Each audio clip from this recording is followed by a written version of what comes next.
Iran US യുദ്ധം കൂടുതൽ ശക്തിപ്പെടുകയാണോ? America കരയുദ്ധത്തിന് തയ്യാറെടുക്കുകയാണോ? പശ്ചിമേഷ്യയിലേക്ക് US കൂടുതൽ സൈനികരെ അയക്കുന്നു എന്ന ചില വിവരങ്ങൾ കൂടി പുറത്തു വരുന്നുണ്ട്. അതിനിടെ ഹോർമുസ് കടലിടുക്കിന് സമീപത്ത് ഇറാന്റെ തന്ത്രപ്രധാന കേന്ദ്രമായ ഖാർഗ് ദ്വീപിലെ സൈനിക കേന്ദ്രം അമേരിക്ക ആക്രമിച്ചതായും റിപ്പോർട്ടുകൾ വരുന്നു. ദ്വീപിലെ എണ്ണ ടെർമിനലുകൾക്ക് കേടുപാടുകളില്ല.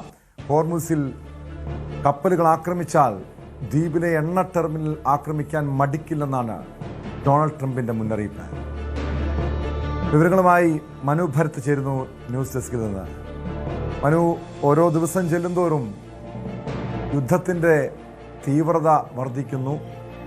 രണ്ട് രാജ്യങ്ങളും പിന്നോട്ടില്ല, കൂടുതൽ ആക്രമണങ്ങൾ നടത്തുന്നു. എന്താണ് നിലവിലെ സാഹചര്യം?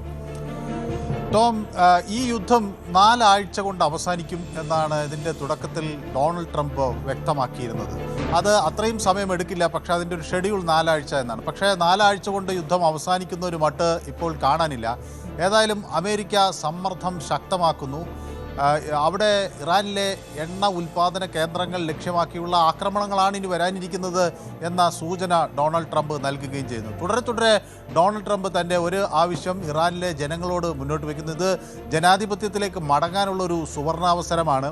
അതുകൊണ്ട് അവിടെയുള്ള ആളുകൾ ഒരു ഭരണമാറ്റത്തിന് വേണ്ടിയുള്ള ശ്രമങ്ങൾ നടത്തണം എന്ന ആവശ്യം, ഇറാനിലെ ജനങ്ങൾ ഒരു ഭരണത്തെ അട്ടിമറിക്കുന്ന ഒരു പ്രവർത്തനം ആരംഭിക്കേണ്ട സമയമായെന്ന് ഡൊണാൾഡ് ട്രംപ് മുന്നറിയിപ്പ് നൽകുന്നു. അതിനുവേണ്ടിയുള്ള പിന്തുണ നൽകും എന്ന് തുടർച്ചയായി പറയുകയും ചെയ്യുന്നുണ്ട്. അപ്പോൾ ഇത് ഇറാനിൽ ഇനി ഒരു ആഭ്യന്തര കലാപം ശക്തമായ രീതിയിൽ പൊട്ടിപ്പുറപ്പെട്ടാൽ മാത്രമേ ഈ യുദ്ധം അതിവേഗം പര്യവസാനിക്കൂ എന്ന് അമേരിക്ക വ്യക്തമാക്കുന്നു എന്നതാണ് ഇതിൽ നിന്ന് നമുക്ക് മനസ്സിലാകുന്നത്. ഏതായാലും ഈ ഖാർഗ് ദ്വീപുകളിൽ ഉണ്ടായിട്ടുള്ള ഈ ആക്രമണം അതീവ ഗുരുതരമായ ഒരു പ്രത്യാഘാതം ഉണ്ടാക്കും. ആഗോള എണ്ണ വിപണി കഴിഞ്ഞ കുറേ കാലങ്ങൾക്കിടയിൽ ഇത്ര രൂക്ഷമായൊരു പ്രതിസന്ധി നേരിട്ടിട്ടുണ്ടോ എന്ന സംശയം പലരും പ്രകടിപ്പിക്കുകയാണ്.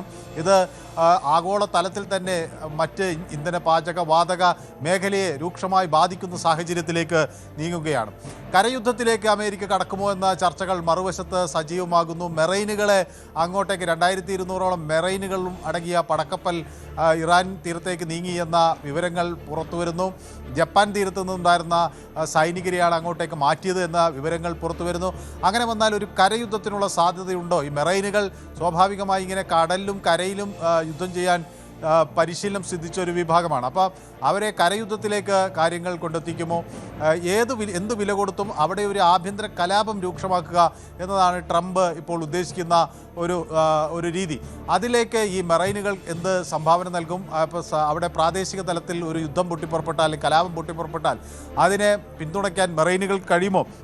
അങ്ങനെയുള്ള ചോദ്യങ്ങൾ തുടരെ വരികയാണ്. അതിനിടയിലാണ് ഇപ്പോൾ ഇസ്ലാമിക് റവല്യൂഷണറി ഗാർഡുകൾ അവരുടെ നിലപാട് കുറെ കൂടി കർശനമാക്കുന്നു എന്ന തരത്തിലുള്ള പ്രതികരണങ്ങൾ വരുന്നത്. അവർ ഇപ്പോൾ നമുക്കറിയാം, സ്വാഭാവികമായും ഈ റംദാൻ്റെ അവസാനത്തെ വെള്ളിയാഴ്ച എന്നത് ഈ പാലസ്തീൻ അനുകൂല ദിനമായൊക്കെ ആചരിക്കുന്ന ഒരു രീതി ഈ ഖുദ്സ് ഡേ എന്ന പേരിൽ ആഗോളതലത്തിൽ ഉണ്ട്. അത് ഇന്ന് കഴിഞ്ഞ വെള്ളിയാഴ്ച ഉണ്ടായിരുന്നു. പക്ഷേ ഈ വെള്ളിയാഴ്ചയാണ് ഏറ്റവും ഒടുവിലത്തെ വരാനിരിക്കുന്ന വെള്ളിയാഴ്ചയാണെങ്കിൽ കൂടിയും കഴിഞ്ഞ വെള്ളിയാഴ്ചയും ഇതുമായി ബന്ധപ്പെട്ട് ചില പ്രകടനങ്ങളും ചില പ്രസ്താവനകളും ഒക്കെ പുറത്തു വന്നിരുന്നു.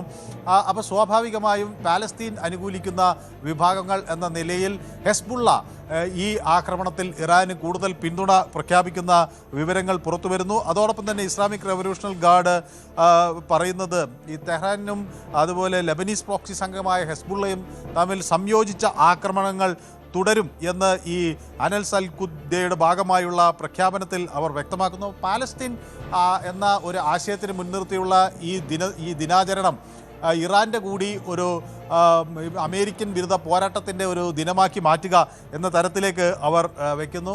അതേസമയം അമേരിക്ക കൂടുതൽ അധിക്ഷേപങ്ങളുമായി ഇതിനെതിരെയൊക്കെ വരുന്നുണ്ട്.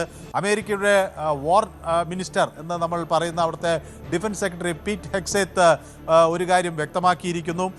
ഈ മുജ്തബ ഖമേനി എന്ന ഇറാൻ്റെ ഇപ്പോഴത്തെ പുതിയ പരമോന്നത നേതാവിനെ സംബന്ധിച്ചൊക്കെയുള്ള ചില പരിഹാസങ്ങൾ അദ്ദേഹം ഉന്നയിക്കുന്നുണ്ട്. മുജ്തബ എന്ത് പരമോന്നത നേതാവാണ്? അത്രയൊന്നും പരമോന്നതനല്ല. മനുഷ്യനല്ലാത്ത ഒരു നേതാവാണ് മുജ്തബ എന്നൊക്കെയുള്ള തരത്തിൽ ഉള്ള പരിഹാസങ്ങൾ പുറത്തു വരുന്നു. $10 മില്യൺ ആണ് ഈ ഖംനേയിയെ സംബന്ധിച്ചുള്ള വിവരങ്ങൾ നൽകുന്ന ആളുകൾക്ക് ഇപ്പോൾ അമേരിക്ക പ്രഖ്യാപിക്കുകയും ഒക്കെ ചെയ്തിട്ടുള്ളത്. അപ്പോൾ സ്വാഭാവികമായും അവിടെ ഇത്തരം പ്രഖ്യാപനങ്ങളൊക്കെ നൽകുന്നത് ഞാൻ നേരത്തെ സൂചിപ്പിച്ച പോലെ ആഭ്യന്തര കലാപം രൂക്ഷമാക്കുന്നതിൻ്റെ ഭാഗമായാണ്. പക്ഷേ നമുക്ക് ഇപ്പോൾ വരുന്ന ഏറ്റവും ഒടുവിലത്തെ ചില കണക്കുകൾ അനുസരിച്ച് ഏതാണ്ട് 1444 ആളുകൾ ഇറാനിൽ ഔദ്യോഗികമായി കൊല്ലപ്പെട്ടു. പക്ഷേ അതിനൊക്കെ അപ്പുറത്തേക്കുള്ള കണക്കുകളാണ് ഇപ്പോൾ പുറത്തു വരുന്നത്. 18,000-ലധികം ആളുകൾ, 18,551 ആളുകൾ ഈ യുദ്ധത്തിൻ്റെ ഭാഗമായി പരിക്കേറ്റു എന്ന വിവരങ്ങൾ പുറത്തു വരുന്നു. ഇതിൽ പിന്നെ ഈ ലെബനൻ പോലെയുള്ള പ്രദേശങ്ങളിൽ 687 ആളുകൾ ലെബനനിൽ കൊല്ലപ്പെട്ടിരിക്കുന്നു. ഇപ്പോൾ ഇറാനിൽ 1444 എന്ന് പറയുമ്പോൾ ഇറാഖിൽ 27 പേർ കൊല്ലപ്പെട്ടിരിക്കുന്നു. അതുപോലെ ഈ അമേരിക്കൻ മിലിറ്ററിയുടെ തന്നെ 11 ആളുകൾ കൊല്ലപ്പെട്ടിരിക്കുന്നു. അപ്പോൾ ഇതിൽ ഏറ്റവും ലെബനനും ഇറാഖിലും വലിയ തോതിലുള്ള ആളുകൾ മരിച്ച ഒരു സാഹചര്യം ഉണ്ടായിരിക്കുന്നു. 687 ആളുകൾ ലെബനനിൽ മരിക്കുന്ന ഒരു സാഹചര്യം ഉണ്ടായിരിക്കുന്നു. ഇസ്രയേലിലും 15ഓളം ആളുകൾ മരിക്കുന്നു. അപ്പോൾ ഇതിൻ്റെ കാഷ്വാലിറ്റി ഇനിയും വർദ്ധിക്കും എന്ന സൂചനകൾ തന്നെയാണ് പുറത്തു വരുന്നത്. ഏതായാലും ഇറാൻ്റെ ആക്രമണം ഈ അയൽ രാജ്യങ്ങൾക്ക് നേരെ ഉണ്ടാകില്ല, ഇസ്ലാമിക രാജ്യങ്ങൾക്ക് നേരെ ഉണ്ടാകില്ല എന്നൊക്കെ നേരത്തെ ഇറാൻ പ്രസിഡന്റ് വ്യക്തമാക്കിയിരുന്നെങ്കിലും ഇപ്പോൾ അതിൽ നിന്നൊക്കെ വ്യത്യസ്തമായ ഒരു രീതിയാണ് പുറത്തു വരുന്നത്. ഇപ്പോഴും സൗദി അറേബ്യയ്ക്ക് നേരെയൊക്കെ ആക്രമണം നടക്കുന്നുവെന്ന വിവരങ്ങൾ പുറത്തു വരുന്നു.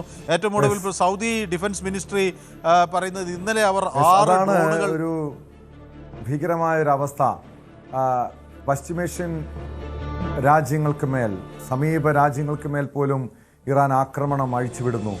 അതിനിടെ എണ്ണപ്പാടങ്ങൾ ലക്ഷ്യമിടുമെന്ന് US പറയുന്നു. അങ്ങനെ വന്നു കഴിഞ്ഞാൽ, അതായത് ഇറാനിലെ എണ്ണ ഉൽപ്പാദന നിലയങ്ങൾ ആക്രമിക്കപ്പെട്ടാൽ അമേരിക്കയുമായി ബന്ധമുള്ള എണ്ണ ഉൽപ്പാദന നിലയങ്ങളെ ആക്രമിക്കും, തകർത്ത് ചാരമാക്കുമെന്നാണ് ഇറാന്റെ മുന്നറിയിപ്പ്. കൂടുതൽ വാർത്തകൾക്ക് News 18 Keralam YouTube channel subscribe ചെയ്യുക.